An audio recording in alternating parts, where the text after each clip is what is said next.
खबरों के निष्पक्ष विश्लेषण के लिए सब्सक्राइब करें Jantantra TV and press the bell icon. Never miss any update.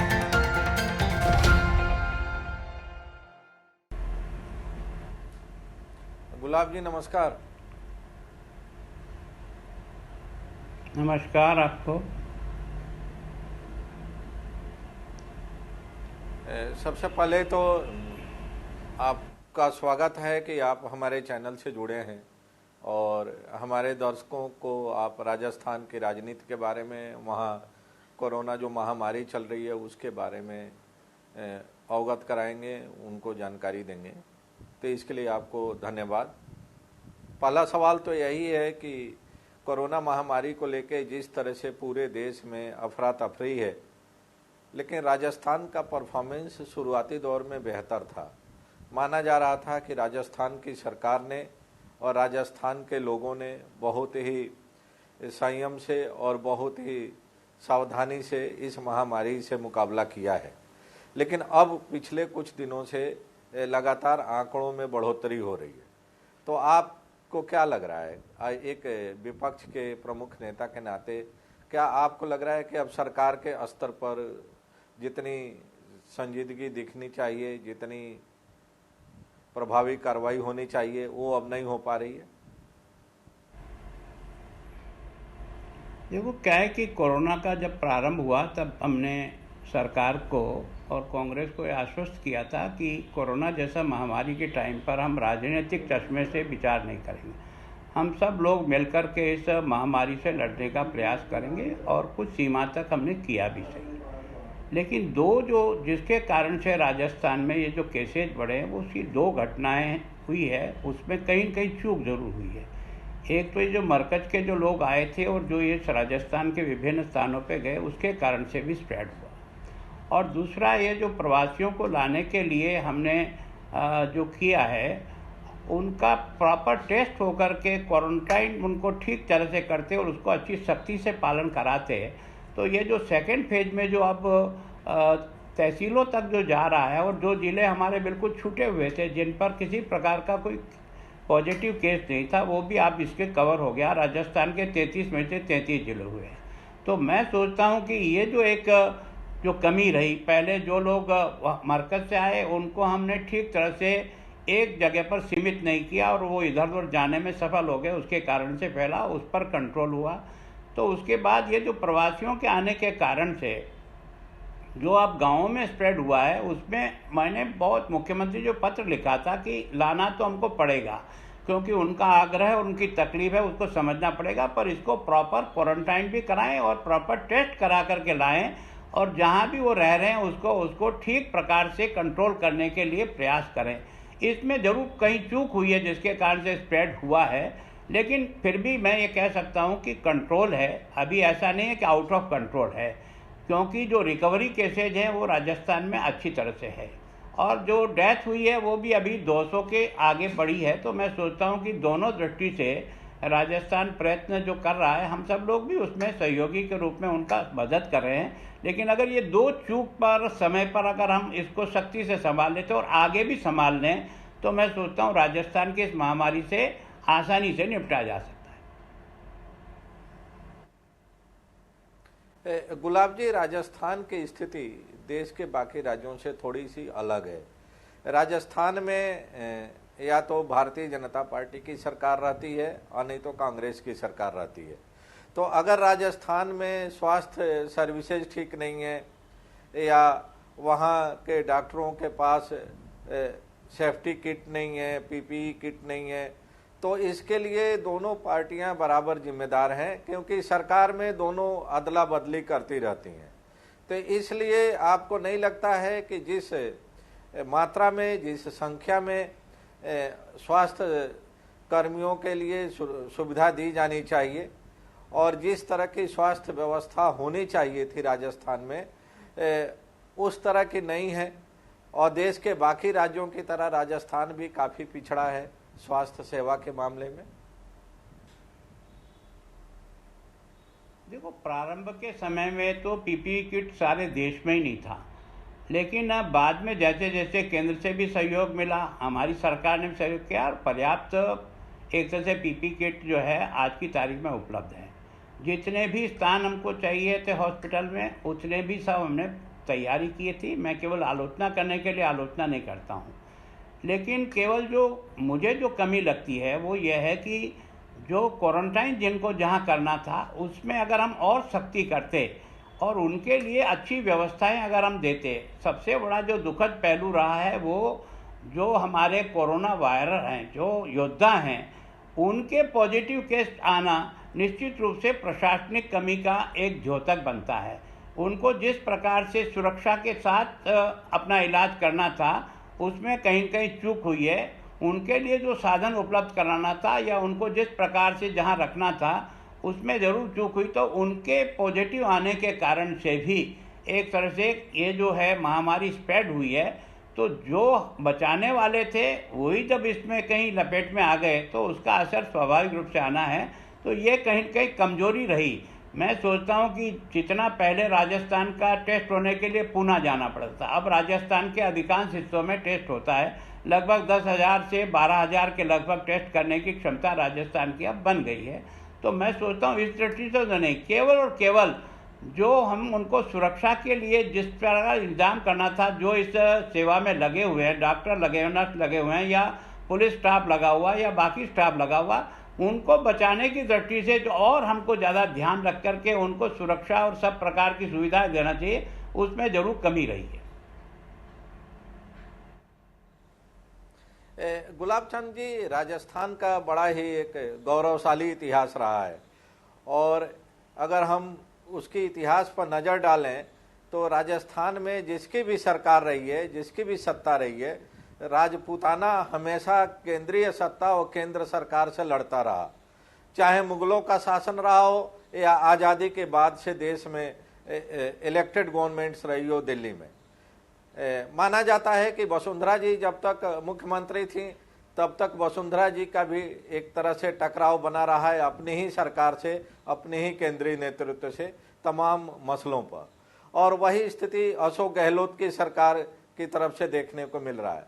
तो क्या ये केंद्र सरकार का विरोध या केंद्र सरकार की नीतियों की आलोचना राजस्थान और राजपूताना के डीएनए में है और उसी परंपरा का निर्वहन आज भी हो रहा है, आपको लग रहा है?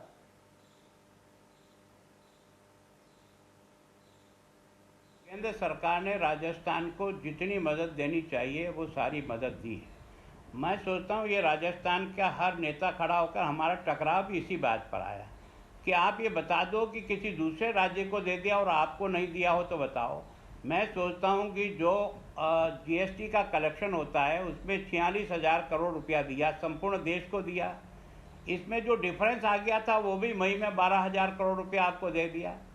आपने कहा था कि भाई हमको जो हमारी जीडीपी है उससे 3% से बढ़ा करके 5% तक कर्जा लेने का अधिकार दो। वो सरकार ने दे करके उनकी बात को ध्यान में रख करके कर्जा लेने की कैपेसिटी दी। पहले आपको जो है ना वेज एंड मिल्स में 40% की सीमा थी, उसको 60% बढ़ा करके उनको दे दी। पहले आपको ओवरड्राफ्ट लेने का 1 महीने में 14 दिन का अधिकार था, उसकी जगह 21 दिन का दे दिया। 3 महीने में आपको 32 दिन का अधिकार था, उसकी जगह 50 दिन दे दिया। मेडिकल की दृष्टि से पहली बार में आपको 1800 करोड़ रुपया दे दिया। एसडीआरएफ में भी आपको संपूर्ण देश में 11,000 करोड़ डाला, उसमें से 1100 करोड़ आपको राजस्थान को भी दे दिया। मेरे को केवल एक है कि आपको यहाँ के लोगों के लिए जो 3 महीने का अनाज देना था वो 40,000 मैट्रिक टन जो है ना आपको एडवांस पे दे दिया। आपको एक तरह से नरेगा की दृष्टि से लेबर लगाने के लिए और आपको पैसा और सुविधा दे दी। नरेगा में पहले जो 182 रुपया था उसको उन्होंने 202 रुपया किया। तो मैं यही समझ नहीं पा रहा हूँ कि राजस्थान को अन्य राज्यों को किसको दे दिया और राजस्थान को नहीं दिया। इस पर बहस हो जाए तो पता लगे कि वास्तव में अंतर है या नहीं है। मैं सोचता हूँ केंद्र सरकार ने इस 20 लाख करोड़ के पैकेज में भी राजस्थान को भी पूर्णतः सुविधाएं जो देनी है वो दी है। अगर चाहें तो एक दिन इसी बात पर राजस्थान के मुख्यमंत्री से ही बहस करा दो ताकि ये पता लग जाए कि केंद्र ने हमारा कहाँ कहाँ हक मारा। गुलाब चंद जी, राजस्थान के मुख्यमंत्री का एक अभी बयान चल रहा है पिछले 2 दिनों से। उन्होंने किसी एक निजी चैनल में बोला था कि पीयूष गोयल को रेल चलाना नहीं आ रहा है, रेल मंत्रालय किसी और को दे देना चाहिए, और पीयूष गोयल जी की जो एक्सपर्टाइज है वो चंदा कलेक्शन है, तो उनको उसी काम में लगा देना चाहिए। आप एक मुख्यमंत्री के नाते उनके इस बयान को किस रूप में देख रहे हैं? क्या अशोक गहलोत का ये बयान एक केंद्रीय मंत्री के बारे में शोभा देता है? मैं सोचता हूँ ये मुख्यमंत्री के स्तर का मामला नहीं है। केवल मैं उनसे यह कहना चाहता हूँ कि हिंदुस्तान में सबसे पहले प्रवासियों को लाने की मांग अगर किसी ने ट्रेन से खड़ी की तो राजस्थान के मुख्यमंत्री जी ने की। सबसे पहले ऑनलाइन लोगों का रजिस्ट्रेशन कराया तो मुख्यमंत्री जी ने कराया, जो 12 लाख से अधिक आया। उसके बाद सबसे कम ट्रेनें अगर विभिन्न राज्यों से राजस्थान में आई तो वो केवल और केवल अशोक गहलोत के कारण से आई नहीं आई। केवल और केवल राजस्थान में 1,52,000 लोगों को अब तक ये ला सके, जबकि अन्य राज्यों में 3 लाख 5 लाख तक जो है गई है, कहीं 300 ट्रेनें गई, 500 ट्रेनें गई है। हमारे यहाँ जो है वो सब मिला करके 140 ट्रेनें अभी तक आई है। तो मैं सोचता हूँ मांग खड़ी करने में तो परफेक्ट है आदमी, विषय को खड़ा करने में परफेक्ट है, लेकिन जब उसको एग्जीक्यूट करने का सवाल आता है तो सबसे पहले पीछे हट जाता है और दूसरों के ऊपर पत्थर फेंक करके अलग हो जाता है।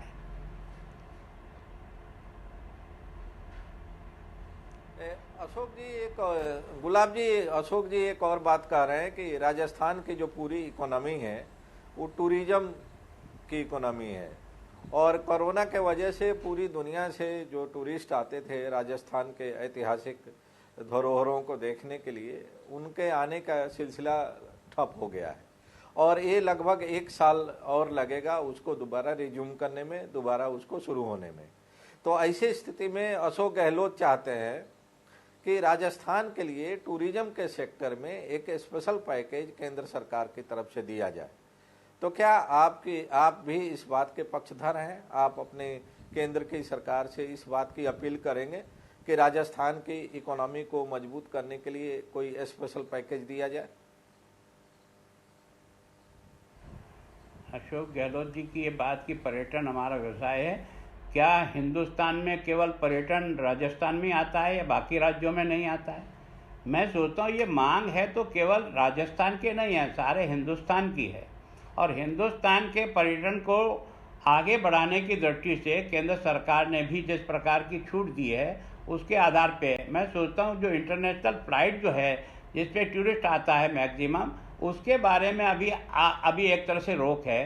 बाकी अब सामान्यतः ट्रेनें चलने लगी है, बसें चलने लगी है ना, लोकल फ्लाइटें चलने लगी है, तो धीरे धीरे बढ़ेगा। लेकिन निश्चित रूप से ये राजस्थान का एक प्रमुख है, इसके हिस्से में कुछ बढ़ोतरी हो, इसके लिए अगर वो कुछ चाहें तो अपन सारे देश की पर्यटन को कैसे बढ़े उसमें राजस्थान भी एक है, तो उसके लिए आग्रह कर सकते हैं, उसमें कोई दिक्कत नहीं। पर केवल और केवल राजस्थान में ही पर्यटन आता है ऐसा अकेले राजस्थान में नहीं है, बाकी भी है। गुलाब चंद जी, बीजेपी का अगला रोड मैप क्या है? क्योंकि आपके जवाबों से लग रहा है कि आप लोगों की होमवर्क बहुत अच्छा है, आपकी तैयारी बहुत अच्छी है, संगठन की दृष्टि से, आंकड़ों के विश्लेषण की दृष्टि से, और जिस तरह से आपने स्पेशल पैकेज को डिटेल में बताया कि भारत की सरकार क्या क्या दे रही है और राजस्थान के लिए क्या क्या दे रही है, ये निश्चित रूप से आपकी जानकारी काबिले तारीफ है। लेकिन एक और चर्चा बड़ी तेजी से दिल्ली और अलग अलग क्षेत्रों में सर्कुलेट हो रही है कि केंद्र सरकार महाराष्ट्र और राजस्थान दोनों सरकारों को भी गिराने की तैयारी कर रही है। जिस तरह से मध्य प्रदेश की सरकार गिराई गई थी, उसी तरह से अब अगला निशाना महाराष्ट्र और राजस्थान की सरकार का है। तो इसमें कितनी सच्चाई है? क्या आपको लगता है कि राजस्थान की सरकार खुद अपने कॉन्ट्रडिक्शन से गिर जाएगी? देखो, मैं उनको कहता हूं कि भारतीय जनता पार्टी राजस्थान में आपकी सरकार को गिराने का कोई मंशा नहीं रखती है। आप आपस में ही लड़के गिर जाओ तो उसका तो मेरे पर कोई दोष नहीं है। अगर आपने कहीं भी गया तो आप अपने आपस के झगड़े से ही गए। मध्य प्रदेश में गई तो कोई बीजेपी ने नहीं किया, तो वैसे ही अगर आपका स्वयं का ही पार्टी के अंदर ही कोई टुकड़े हों और उसके कारण से जाए, तो बाकी हमारी कोई रुचि नहीं कि आपको तोड़ करके हम राज्य में आ जाएं, ऐसा हमारी कोई इच्छा नहीं। पर आप अपने कर्मों से टूट जाओ तो उसका तो मैं भी क्या इलाज कर सकता। लेकिन इसमें कहीं कोई आपको लग रहा है, संभावना है कि कांग्रेस में इतने ज्यादा गुटबाजी है, वहाँ सचिन पायलट का अलग गुट है, अशोक गहलोत का अलग गुट है और इस गुट सीपी जोशी का अलग गुट है, तो इस तरह से जो तमाम नेता हैं राजस्थान के कांग्रेस के ही, वे इतने ज़्यादा आपस में लड़ रहे हैं कि उसके चलते ही शायद उनकी सरकार अब ज़्यादा दिन न चल पाए, आपको लग रहा है? मेरे हिसाब से इसका विश्लेषण सारे देश का मीडिया अच्छी प्रकार से कर रहा है। एक मुख्यमंत्री है, एक उप मुख्यमंत्री है, एक पूरब चलता है, एक पश्चिम चलता है, एक हाउस में आता है तो दूसरा निकल जाता है, दूसरा आता है तो पहला निकल जाता है। और मैं सोचता हूँ इस कोरोना की महामारी में जब बाकी मंत्रियों को बिठा करके मुख्यमंत्री सारे राजस्थान की वीसी कर सकता है, तो उप मुख्यमंत्री को बिठाने में क्या दिक्कत है? इसका मतलब यह है कि इनके आपस में ही 36 का आंकड़ा है। ये जग जाहिर है, कोई मैं नहीं कह रहा हूँ, ये सारा मीडिया और सारा प्रदेश इस बात को जान रहा है। तो इनके आपसी असंतोष है, इसको कोई नकार नहीं सकता। और उसका कारण यह है कि ये बहुत चतुराई से उसको कैसे कमज़ोर किया जाए, इसमें प्रारंभ से लगे हुए हैं। इसलिए इनके आपस में एक दूसरे के प्रति जो है अविश्वास है। अब ये तो इनकी पार्टी का मामला है, ये आपस में जाने और ये करें, हमारा विशेष कोई लेना देना नहीं। हम तो चाहते हैं कि हम नहीं सरकार गिराएंगे, सरकार गिरेगी तो इनके आपस के कर्मों से गिरेगी। गुलाबचंद जी, आप बहुत ही सीनियर नेता हैं राजस्थान में, बीजेपी के भी सीनियर हैं, वैसे भी आप बहुत सीनियर हैं, आपको शासन चलाने का भी काफ़ी लंबा अनुभव है। एक हाइपोथेटिकल सवाल है मेरा कि अगर राजस्थान की सरकार आपसी गुटबाजी के वजह से ही गिरती है, तो क्या बीजेपी वहाँ अल्टरनेटिव सरकार बनाना पसंद करेगी कि दोबारा चुनाव में जाना पसंद करेगी? देखो, निश्चित रूप से चुनाव तो सेकंड टाइम है। पहले तो जो जनता ने मैंडेट दिया उसके आधार पर अगर काम चल सके तो चलने का प्रयत्न करना चाहिए। अगर उसमें कहीं कमी रहती है तो फिर जनता के बीच में जाने का ही ऑप्शन है। मैं सोचता हूँ सीधा जनता के बीच में जाने का कोई कारण होना नहीं चाहिए। पर मैं सामान्यतः जो मैं सोचता हूँ, राजस्थान में कांग्रेस के आपसी विवाद के कारण से अगर सरकार टूटे तो टूटे, हम लोगों का कोई प्रयत्न नहीं होगा सरकार तोड़ने में।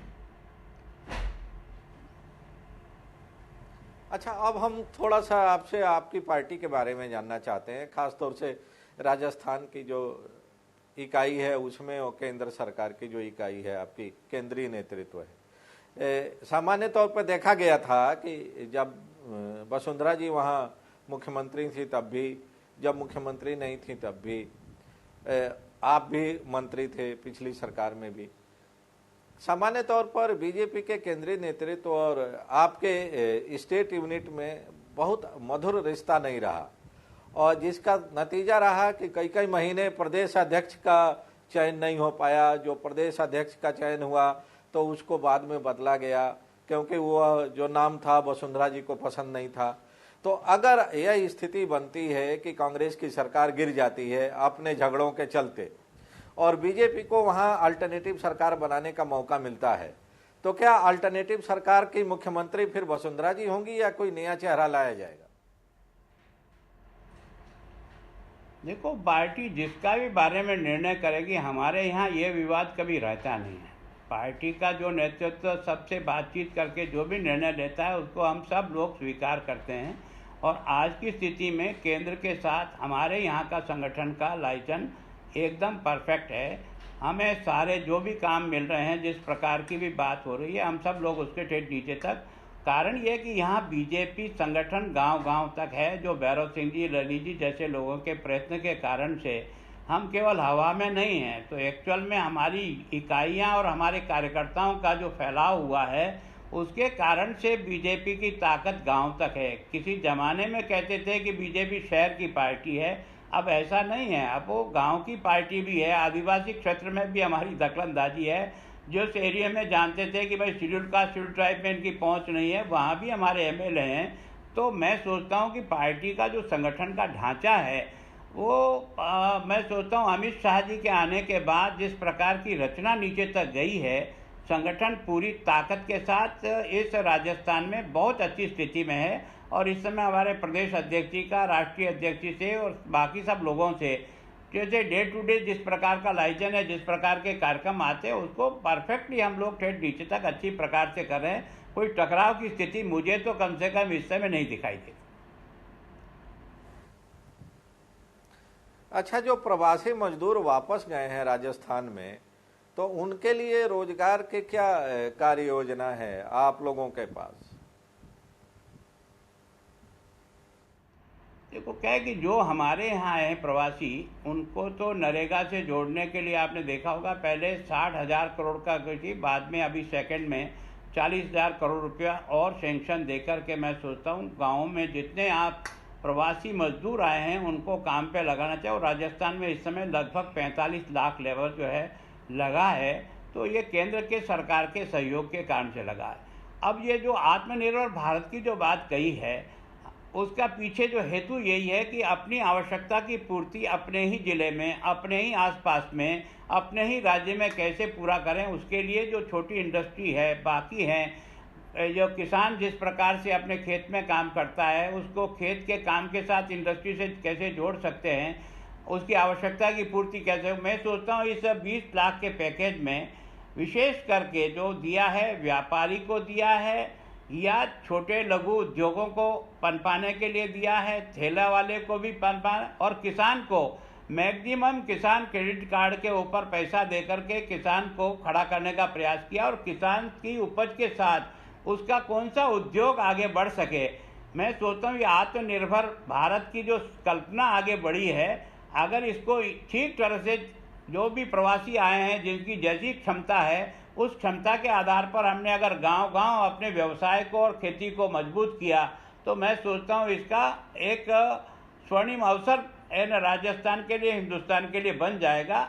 अब यही है कि जो अच्छे लोग कहाँ हैं उनको ढूंढना, उसके योग्य व्यक्ति कहाँ बैठा है उनको आपस में एक दूसरे का लाइजन कराना, उसके लिए जो मैकेनिज्म चाहिए और जो बैंकों से जो पैसा नीचे मिलना चाहिए लोगों को उसमें सहूलियत से मिल जाए, उसके लिए मॉनिटरिंग के लिए पार्टी लेवल पर भी जिला केंद्र पर कोई न कोई यूनिट बना करके हम वो भी मदद में करेंगे, ताकि सरकार और पार्टी दोनों मिलाकर के लोकल लोगों को व्यवसाय के लिए तैयार करें। बहुत बहुत धन्यवाद गुलाब चंद जी, हमारे चैनल से बात करने के लिए। Thank you. धन्यवाद आपका, आपने हमको बुलाया। प्रणाम।